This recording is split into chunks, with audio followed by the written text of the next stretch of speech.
confiscated by the government. A special flight to depart to India to transport Sri Lankan pilgrims from New Delhi. Main political parties submit nomination for the general elections. 44 parties, including 34 independent groups, submit nominations. A new vaccine for coronavirus from Germany. 345 deaths reported over the past 24 hours from Italy. Hello there, very good afternoon and welcome to Lunchtime News on TV1. For the News First team, I'm Martin Satyanesan. Let's start off with a look at your lead story. A special flight is scheduled to depart to India today in order to transport a group of Sri Lankan pilgrims from New Delhi. The Secretary to the Ministry of Buddha Sasana, Religious and Cultural Affairs, Bandula Harishchandra, said around 225 pilgrims are currently accommodated at the Sri Lankan High Commission in India. The Secretary added that steps have been taken to transport the group back into the country before 12 midnight today.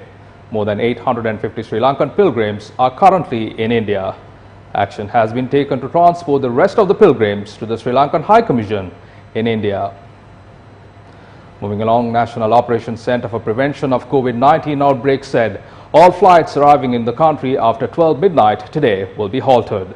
Head of the initiative and commander of the Sri Lanka Army, Lieutenant General Shavindra Silva, said the decision was made to reduce the number of patients infected with the COVID-19 arriving in the country. Moving along, the Ministry of Health says that 43 people confirmed to have contracted COVID-19 are being treated under the supervision of the specialist medical teams.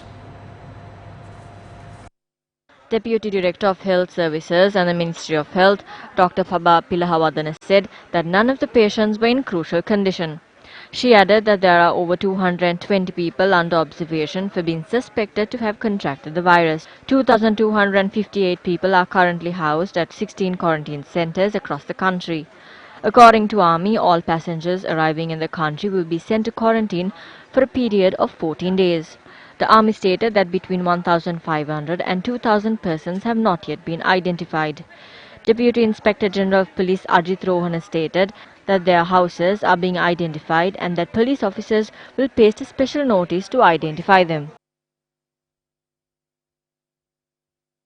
In reporting President Gotabaya Rajapaksa's meeting with the task force on the prevention of COVID-19 in the primetime news last night, Newsfirst translated President's statement when President referred to partner of the Foreign Ministry official to be a husband. Newsfirst would like to correct this to note that President's reference to partner is not about the husband but to the business partner of him. We deeply regret the error.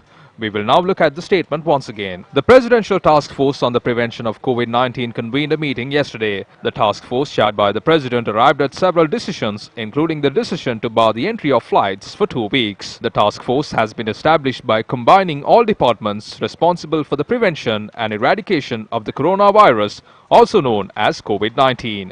During yesterday's meeting, President Gotabaya Rajapaksa explained the situation in the country. We all must act responsibly and intelligently during a crisis like this. The general public must not panic. This is not a complicated matter. The situation is not such that we have to quarantine the entire country. I've been thinking about this matter for the past 2 days. I have discussed this matter with the Army as well. We have restricted arrivals from many countries in order to prevent the virus from entering Sri Lanka. Since the 10th of March, arrivals from South Korea and Italy have been sent to quarantine centers. We are also in the process of monitoring arrivals from other countries. They all need to be quarantined, either self-quarantined inside their houses or in separate quarantine centers. The Royal Thomian match took place without taking heed of what we said. I spoke to a monk today and asked if he could meet me. He said he will not be able to do so as his driver was taking a group of people to Adams Peak this morning. Therefore, is there any purpose of declaring closures? There was a lady employed at Ministry of Foreign Relations. Her husband is a gem businessman who had returned from Germany. As soon as he was tested positive for the virus, I informed intelligence units to inquire into his business partner as he would definitely be affected. The business partner had fled his residence. He wasn't answering his telephone as well. He had gone to 3 hospitals and had conducted himself in an irresponsible manner despite being educated. I instructed to file a case regarding this. The others should learn a lesson. We came across a person who was identified with the virus in Gaul. When we inquired regarding him, we learned that he was a resident of Kulia Pitia. We asked the entire family of his patient to be quarantined. However, he never told us that he went to visit his father in Gaul. When I analyzed those who had been affected, it is clear as to how they had contracted the disease. This virus had not spread to a large extent. Therefore, if we quarantine these people, we can easily control this situation. අපිට මේක ලේසියෙන්ම පාලනය කරගන්නට පුළුවන්. Moving along, the police has stated that the properties of those who refuse to undergo the process of self-quarantine will be confiscated by the government. Deputy Inspector General of Police Ajit Rohan has said all those who arrived in the country from March 1st to the 9th have been informed that they should be subjected to self-quarantine. Speaking to Newsfirst this morning, DIG Ajit Rohan has said their houses have been identified and necessary action has been taken. More than 600 villagers are involved in the quarantine process. Anyone can call 119 and inform of any person who is trying to create any unnecessary fear, trying to create problems between the health officials and the general public, and trying to stop the quarantine process in any way. We will arrest anyone who does such actions. We already apprehended 2 people. When presented to the courts, according to the Computer Crimes Act 6th sentence, a person can be imprisoned for 5 years for such crimes. It will be considered an indictment in the present of the High Court.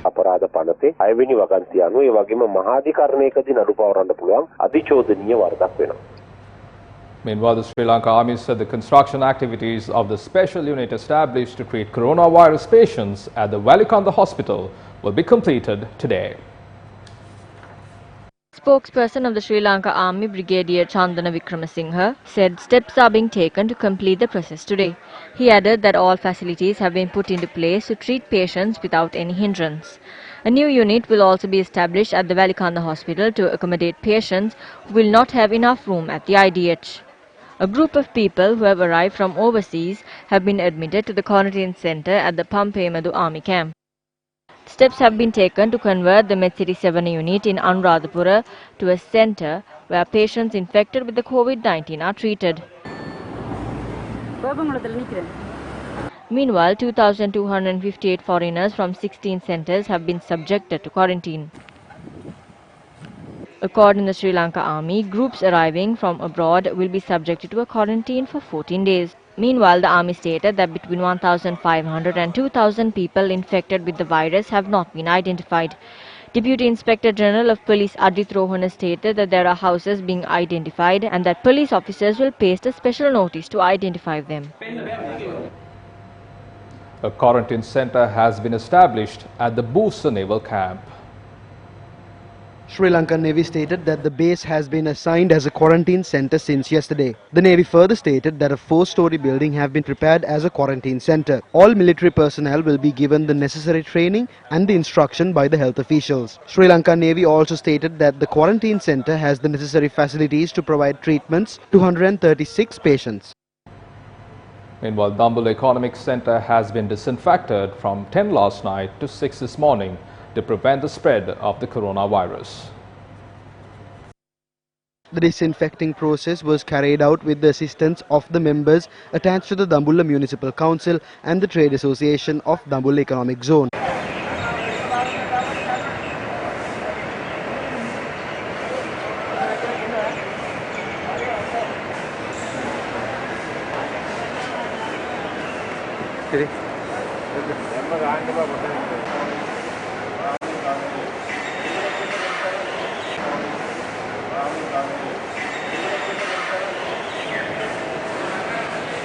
Trade activities at the Dambulla Economic Center continues as usual.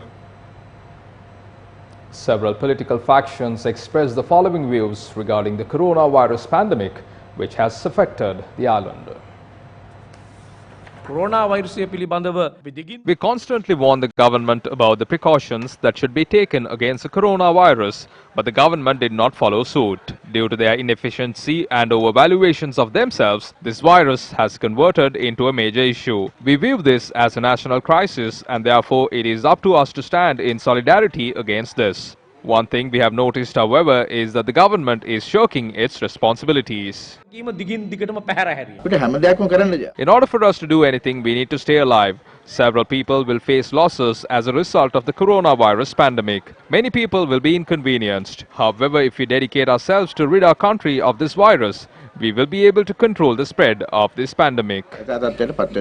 විශේෂයෙන්ම ජනාධිපතිවරණ මතක් කරනවා මේ වෙලාවේ. What they did by suspending arrivals at the airport is commendable, albeit a bit too late. The prompt decisions being taken by the Ministry of Health is also commendable, although it should have begun earlier. However, there is a long way for us to go, especially in terms of making politicians surrender to this and including them in the fight against this virus.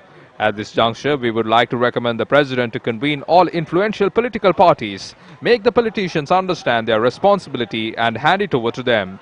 Hand responsibility to the media, give out responsibility to government officials and gather everyone to fight this pandemic. We can hold elections later. Let's save the people's lives and then play any political game. ජනතාවගේ ජීවිත බේරාගෙන ඊට පස්සේ අපිට ඕන දේශපාලන සෙල්ලමක්.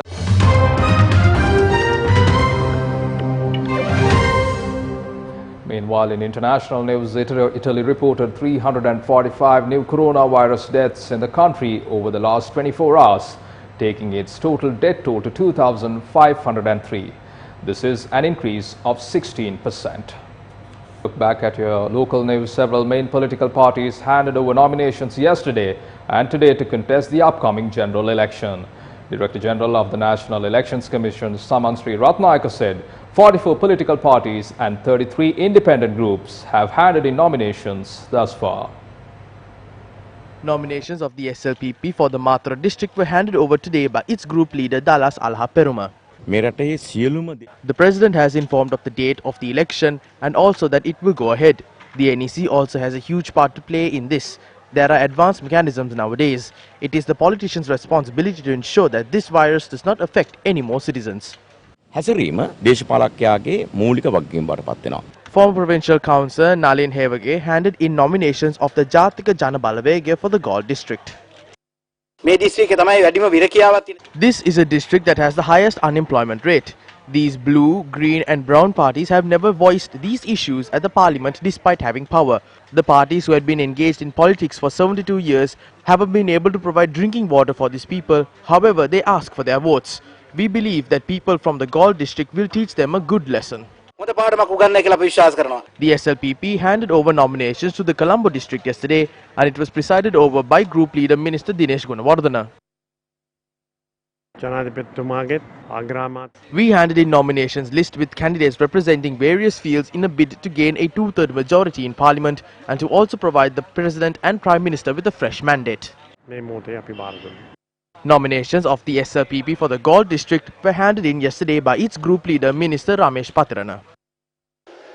Galle district එකේ මන්ත්‍රී ධූර 9න් 7ක් අනිවාර්යෙන්ම ශ්‍රී ලංකා පොදු ජන පෙරමුණට ජයගත හැකි බව බොහොම පැහැදිලිව විශ්වාස කරනවා. The number of seats allocated for the Galle district has been reduced to 9 from 10. Therefore, the number of candidates too have been reduced from 13 to 12. Based on those circumstances, the SLFP has decided to hand over its candidacy to the former Chief Minister. That was an internal decision taken by the SLFP. From that, we bring to a close this edition of Lunchtime News on TV1. For the News First, I'm Martin Satyanesan. Your latest news update will come your way at 1:55. Do take care.